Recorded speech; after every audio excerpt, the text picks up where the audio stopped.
नमस्कार दोस्तों। 20 नवंबर 2025 को बिहार के मुख्यमंत्री के रूप में नीतीश कुमार जी ने 10वीं बार शपथ ली और इसके साथ ही वो भारत में सबसे अधिक बार मुख्यमंत्री पद की शपथ लेने वाले व्यक्ति बन गए हैं। इस वीडियो में हम विस्तार पूर्वक चर्चा करने वाले हैं कि वो कब कब मुख्यमंत्री बने और उनका कार्यकाल कब से कब तक रहा, उसके बीच में क्या क्या राजनीतिक गतिविधियां हुई, वो सारे इस वीडियो में हम जानेंगे। तो सबसे पहले जो नीतीश कुमार जी थे वो मुख्यमंत्री बने थे 3 मार्च 2000 को। ठीक है, इस समय वो मुख्यमंत्री बने और मुख्यमंत्री बनने के 7 दिनों बाद उन्होंने अपने पद से इस्तीफा दे दिया, क्योंकि वो विधानसभा में, जो बिहार विधानसभा है, उसमें अपनी बहुमत हासिल नहीं कर पाए थे, बहुमत पेश नहीं कर पाए थे। इन्होंने अपने पद से इस्तीफा दे दिया और फिर राबड़ी देवी फिर से बिहार की मुख्यमंत्री बनी और उनसे पहले भी वही बिहार की मुख्यमंत्री थी। ठीक है, इसके बाद 2005 का विधानसभा चुनाव हुआ और 2005 के विधानसभा चुनाव में ऐसी स्थिति बन गई कि किसी को भी बहुमत नहीं मिला। ठीक है, उस समय दो धड़े होते थे, दो पार्टियां होती थी, दो गठबंधन होता था बिहार में। एक को हम लोग बोलते थे एनडीए और दूसरे को हम लोग बोलते थे यूपीए। ठीक है, और वहाँ पे ऐसी स्थिति हो गई कि किसी को भी गठबंधन नहीं मिला और एक और व्यक्ति थे बिहार में जो कि बिहार की राजनीति में बहुत ज़्यादा वैल्यू रखते थे और अब वो नहीं हैं, रामविलास पासवान जी। ठीक है, जिनकी एक पार्टी थी लोजपा, यानी कि लोक जनशक्ति पार्टी। ठीक है, उसको 29 सीटें आई थी और जिसको भी वो समर्थन दे देते हैं इन दोनों में से उसकी सरकार बन जाती। लेकिन उन्होंने एक ऐसा शर्त रख दिया, उन्होंने कहा कि हम उसी को समर्थन देंगे जो बिहार का मुख्यमंत्री किसी मुस्लिम को बनाएगा। ठीक है, और इस पर ये दोनों पार्टियां जो थी वो अपने मतलब कहें कि विचार नहीं बना पाई। वो किसी मुख्यमंत्री को, जो मुख्यमंत्री है वो किसी मुस्लिम व्यक्ति को नहीं बना पाई, अपनी पार्टी के लोगों को ये नहीं समझा पाई या डिसीजन नहीं ले पाई। ठीक है, क्योंकि रामविलास पासवान जी का कहना था कि मैं मुख्यमंत्री नहीं बनूंगा और मेरी पार्टी के भी किसी व्यक्ति को नहीं बनना है, आप अपनी पार्टी में से ही किसी मुस्लिम व्यक्ति को बिहार का मुख्यमंत्री बना दीजिए। इस पर क्या हुआ कि कोई डिसीजन नहीं हो पाया और दोबारा से 2005 में फिर से बिहार में विधानसभा का चुनाव हुआ। ठीक है, और इस बार जब विधानसभा का चुनाव हुआ तो जो एनडीए था उसको बहुमत मिल गया। ठीक है, और यूपीए जो थी वो चुनाव हार गई और इस तरह से बिहार के मुख्यमंत्री के रूप में नीतीश कुमार ने 24/11/2005 को दोबारा से शपथ लिया और इस बार उन्होंने अपना कार्यकाल पूरा किया और 25/11/2010 तक वो मुख्यमंत्री के पद पर रहे। इसके बाद 2010 में फिर से विधानसभा का चुनाव हुआ।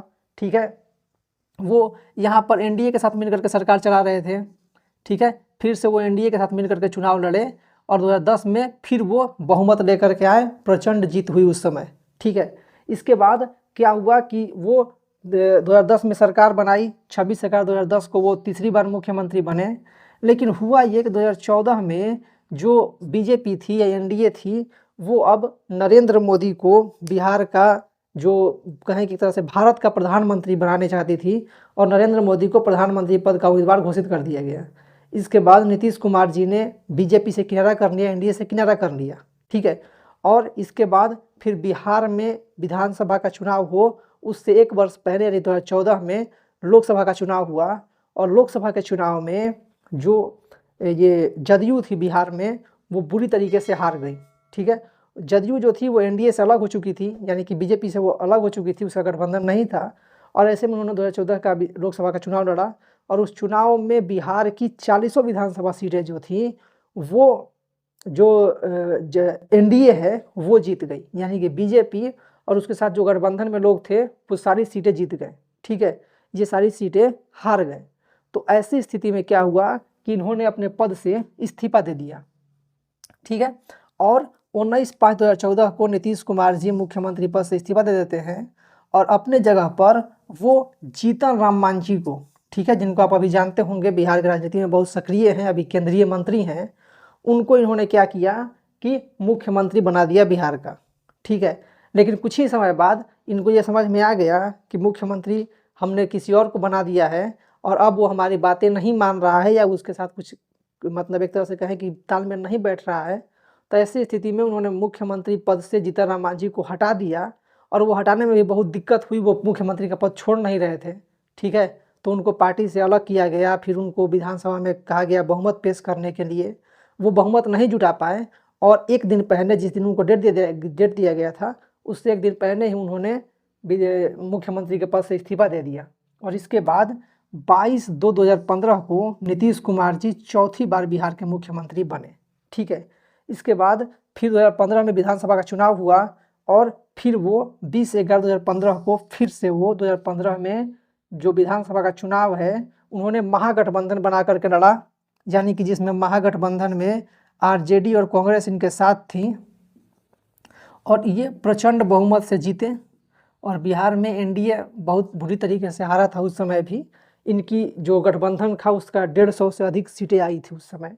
ठीक है, और इसके बाद वो 26/7/2017 तक महागठबंधन के साथ रहे और फिर उन्होंने अपना पाला बदला, पंटी मारी और अब वो फिर से एनडीए के साथ हो लिए।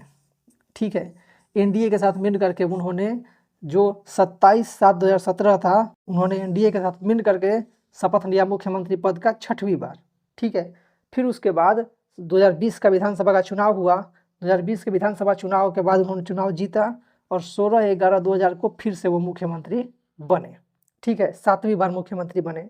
इसके बाद जो 2022 तक यानी कि 9/8/2022 तक वो एनडीए के साथ रहे। ठीक है, और इसके बाद फिर से उन्होंने अपना पाला बदला। ठीक है, और इस बार पाला बदल करके फिर से वो महागठबंधन के साथ हो लिए। ठीक है, और महागठबंधन के साथ मिल करके वो फिर से शपथ लिए 10/8/2022 को 8वीं बार। ठीक है, और इसके बाद वो 17 महीने तक महागठबंधन के साथ रहे। इसके बाद फिर से उन्होंने 28/1/2024 को ठीक है 28/1/2024 को फिर से वो एनडीए के साथ हो लिए और एनडीए के साथ मिल करके उन्होंने फिर से सरकार बनाई। और अब जब 2025 का विधानसभा चुनाव हुआ तो उसमें उन्होंने एनडीए के साथ मिल करके चुनाव लड़ा और अभी वो प्रचंड बहुमत के साथ फिर से यानी कि 10वीं बार 20/11/2025 को मुख्यमंत्री पद की शपथ ले चुके हैं। ठीक है, तो इस हिसाब से इन्होंने शुरुआत में तो कहें कि 2014 तक वो मतलब ज़्यादातर एक एनडीए के साथ ही रहते थे, वो पलटी ज़्यादा नहीं मारते थे। लेकिन 2014 के बाद अगर आप उनका ट्रेंड देखेंगे तो वो कभी भी किसी तरफ शन देते हैं, जिधर मन करता है उधर। और अभी भी 2025 का जो विधानसभा चुनाव का रिजल्ट आया है उसमें भी संभावना ऐसी बन रही है कि अगर नीतीश कुमार जी चाहें तो फिर से पलटी मार करके वो महागठबंधन में जा सकते हैं और वहाँ पर भी उनकी सरकार बन सकती है। इतना मतलब बहुमत उधर भी हो सकता है इनका। लेकिन अगर बीजेपी किसी तरीके से महागठबंधन के साइड से या जेडीयू से 10 विधायकों को फोड़ दे या 5 विधायकों को भी फोड़ दे, यानी कि उनको हटा दे उधर से अपनी तरफ ला दे, तो फिर ये महागठबंधन तरफ नहीं जा पाएंगे, वैसी सिचुएशन इनकी नहीं रह पाएगी। ठीक है, उसके बारे में हमने पीछे एक शॉर्ट्स में डिस्कस किया था, एक वीडियो में भी डिस्कस किया है। ठीक है, तो इस वीडियो में हमने आपको ये समझाने की कोशिश की है कि कब कब नीतीश कुमार जी मुख्यमंत्री बने और उसके बीच में क्या क्या राजनीतिक गतिविधियाँ होती रहीं। तो इस वीडियो में इतना ही। अगर आपके मन में कोई कन्फ्यूजन है, आप कुछ बात जानना चाहते हैं इसके बीच का, तो उसको आप कमेंट बॉक्स में ज़रूर लिखिएगा और हमारे वीडियोज़ को लाइक कीजिए, क्योंकि आपके लाइक से हमारा हौसला बढ़ता है। इसी से हमारी मतलब एक तरह से कहें कि वीडियो बनाने के लिए हमें एक पूरा ताकत मिलता है। और हमने ये देखा है दोस्तों कि हमारे जितने भी व्यूअर्स आते हैं उनमें से 30% लोग ही हमारे चैनल को सब्सक्राइब करने की कोशिश करते हैं, बाकी लोग वीडियो देख करके चले जाते हैं। तो हमारी आपसे रिक्वेस्ट है कि आप हमारे चैनल को सब्सक्राइब जरूर कीजिए, ताकि आप तक सभी बेहतरीन वीडियो जो है वो आसानी से पहुंचती रहे, उसका नोटिफिकेशन पहुंचता रहे। तो इस वीडियो को ज़्यादा शेयर कीजिए ताकि सब तक ये महत्वपूर्ण जानकारियाँ पहुंचती रहे। वीडियो को पूरा देखने के लिए बहुत बहुत धन्यवाद।